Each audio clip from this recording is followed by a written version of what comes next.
Welcome back. Today we're going to explore more of the keyboard range, notes on the treble and bass clefs, ledger lines and arpeggios.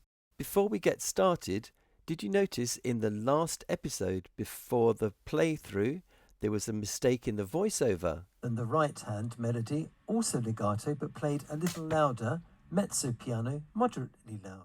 Yes, I said mezzo piano moderately loud where it should have been mezzo piano moderately soft. Well done if you spotted that. Now back to today's lesson. We already know the note names up to the first line G on the treble clef. Let's begin with the lines on the treble clef. E, G, B, middle line, D, and top line F. An easy way of remembering the lines on the treble clef is with this simple rhyme: every green bus drives fast. The spaces spell the word face. Each space, starting at the bottom, represents the note F, A, C and E. Remember, the space immediately below the first line is D, above middle C, and logically the next space immediately above the top line is G, and we can extend the range using ledger lines up to top C. Let's look at the bass clef. The notes on the lines on the bass clef are G, B, D, F and A. D is on the middle line of the bass clef, and we can remember this easily with a little rhyme: green buses drive fast away. The spaces on the bass clef are A, C, E and G, and an easy way of remembering that is with the little rhyme: all cows eat grass. We already know the top two notes above the bass clef are B and middle C, and by using ledger lines below we can extend down to low C. Here you can see all the notes on the bass clef going from low C to bottom C to middle C. Look at the C's on the treble clef. We start with middle C, C an octave or 8 notes above middle C, and then top C or high C. Another way of locating notes on the piano or the keyboard or on any instrument is to give them numbers. So our low C would be C2, bottom C would be C3, middle C C4, C an octave above that C5, and top C or high C is C6. I know you're going to ask me, where's C1? Well, C1 is an octave below C2, right at the bottom. If you've got a short range keyboard or a short range piano, you may only have C2 to maybe C6 and not C1. There's also a C7 and a C8 on a full-size piano or full-size keyboard. Can you find all the C's on your piano or keyboard? How many do you have? Pause and rewind if you need to write down the new information we've just covered before we move on to our first piece for today. After the Blue Danube. The melody is taken from Johann Strauss's famous waltz An der schönen blauen Donau, on the beautiful Blue Danube, or the Blue Danube Waltz as it's most commonly known. A waltz is in 3/time, and you can see from the original orchestral score that Strauss composed it in 6/8, simple duple time, 2 groups of 3. Listen first.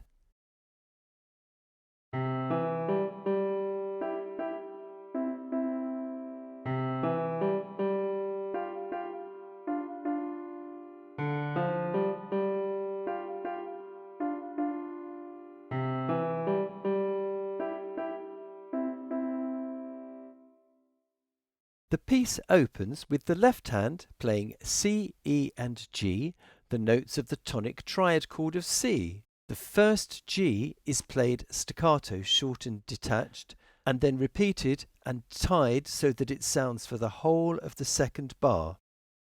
Then the same tune is repeated in bar 3. Let's play together, moderately loud, mezzo forte, the first 2 notes legato, and then the detached staccato G before the tied repeated G. Ready? After a count of 2, 1 and 2 and.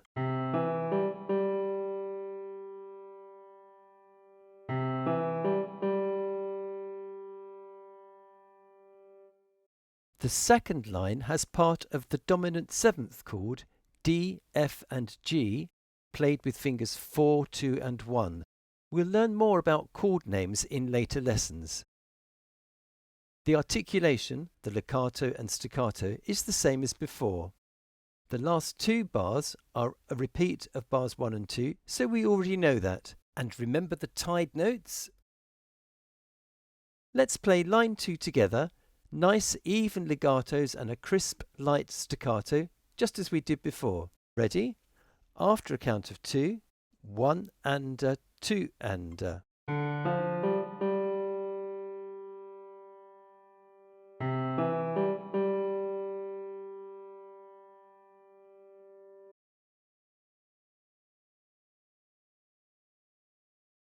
Let's play the whole of the left hand from the beginning to the end. Ready? After a count of 2, 1 and 2 and.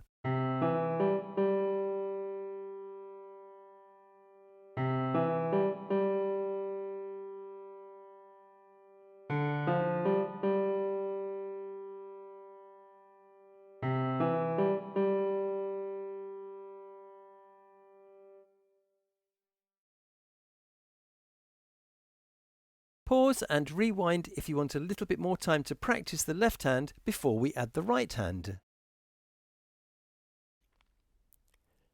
The right hand is nice and simple. It's just an accompaniment to the left hand melody. But what's new is playing in thirds and seconds.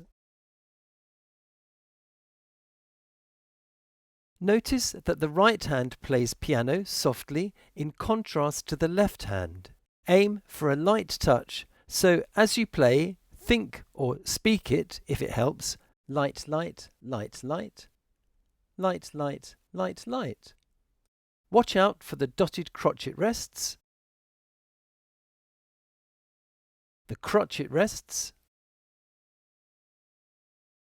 and the quaver rests. Remember, this time the right hand starts on the last beat of the bar. After a count of 2, ready? 1 and 2 and.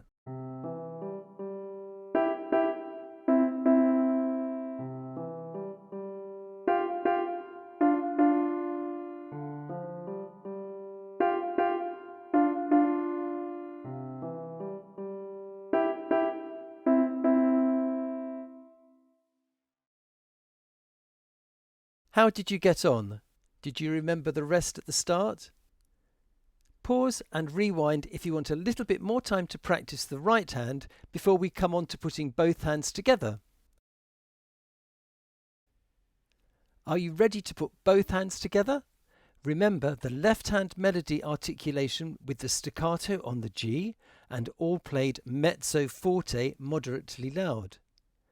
The right hand comes in on the last beat of the first bar. Watch out for the dotted crotchet rests, the crotchet rests and quaver rests, and aim for piano, staccato, thirds, nice and light seconds. After a count of 2, ready? 1 and 2 and.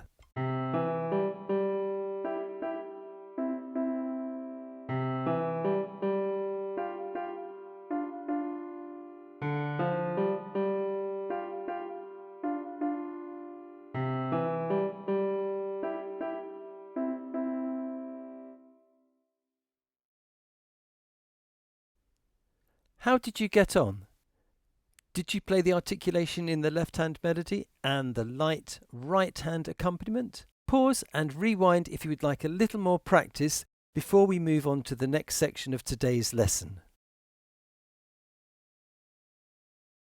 In the next exercise, we're going to play triads in different places on the piano or keyboard, starting with a broken chord of 3 notes to build up each chord. The chords we will use are C, F and G. As we move around the piano, first the left hand will follow and replace the right. Then in the second line, when we play the chord of F, starting in the left hand, followed by the right. Next, the left hand needs to pass over the right hand to the next position, and the right hand passes neatly under the left to the top position. The last line has only one pass over with the left hand, and then the left hand moves swiftly down to bottom C for the final arpeggio and chord. You can use either fingers 5, 4, 2 and 1 in the left hand, or fingers 5, 3, 2, 1, whichever is the most comfortable for you. The right hand final arpeggio is played using fingers 1, 2, 3 and 5. Watch first.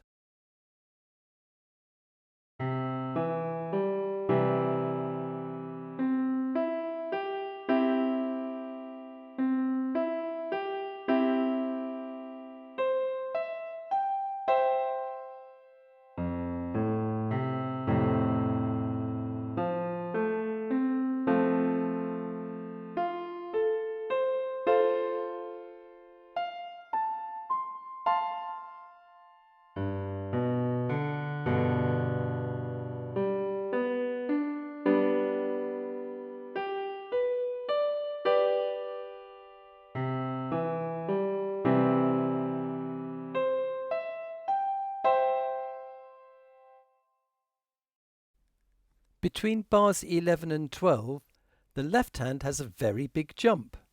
To smooth over the gap, press the right hand sustain pedal down as you play the G broken chord. Move your left hand to the new position, and just as you go to play bottom C, release the pedal. Now you play along. Aim to move your hands gracefully in preparation for the next bar. After a count of 2, ready? 1 and 2 and...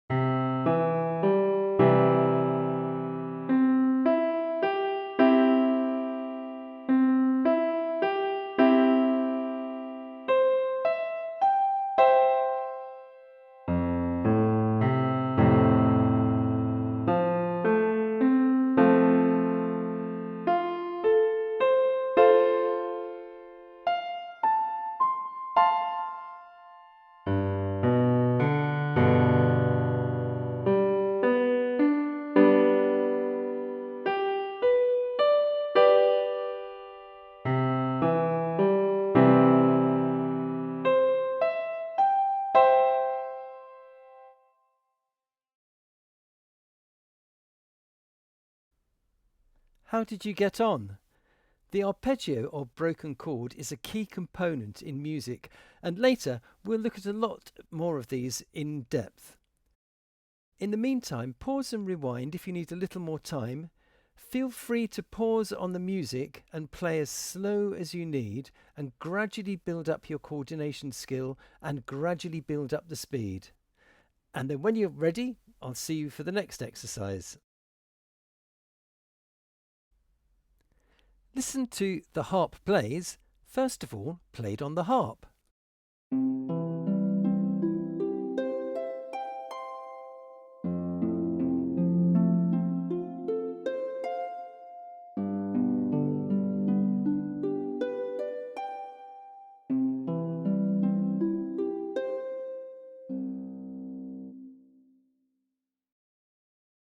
The harp and arpeggio share the same root word. To play this piece on the piano, imagine you are imitating the delicate, warm sound of a harp. Use the pedal, and if it helps, play with a light staccato touch. The sustain pedal, the right-hand one, lifts the dampers off the strings. Listen to an arpeggio played without the pedal.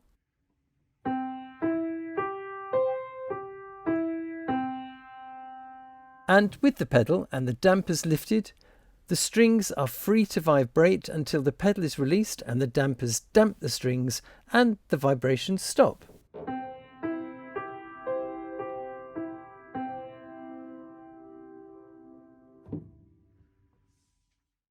In the harp plays, you are going to cross your hands in the same way we just prepared.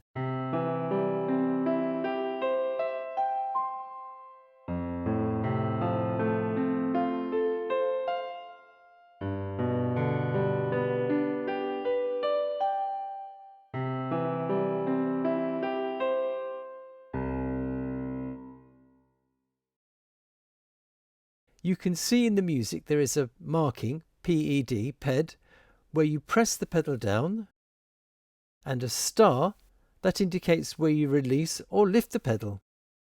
In this piece, the pedal is held down for 2 whole bars. Imagine when you're playing that you are imitating the gentle sound of the harp.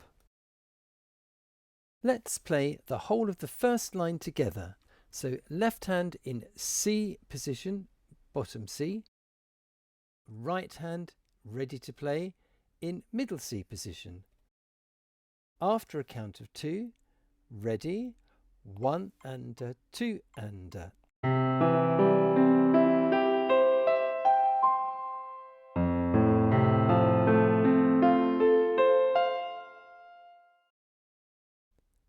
The second line starts with finger 5 of the left hand on bottom G and finger 1, the thumb of the right hand on G below middle C. Then the left hand crosses over to G above middle C.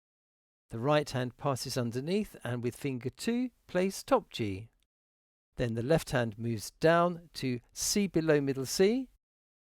Then the right hand plays middle C up to C.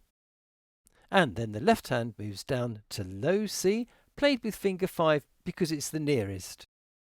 Let's play the whole of the second line together. Left hand finger 5 on bottom G and right hand finger 1, thumb on the G above it. After a count of 2, ready, 1 and 2 and.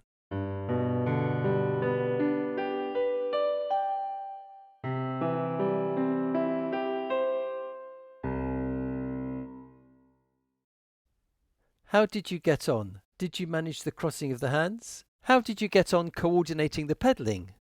Did you find the low C at the end with finger 5? Pause and rewind if you need a little more time to practice the second line before we go for a concert performance of the whole piece.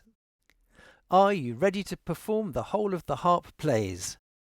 Remember to play lightly and coordinate your pedalling, releasing where the chord finishes, avoiding blurring the notes into the next chord.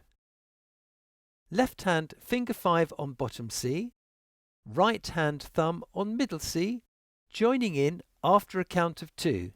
Ready? 1 and 2 and.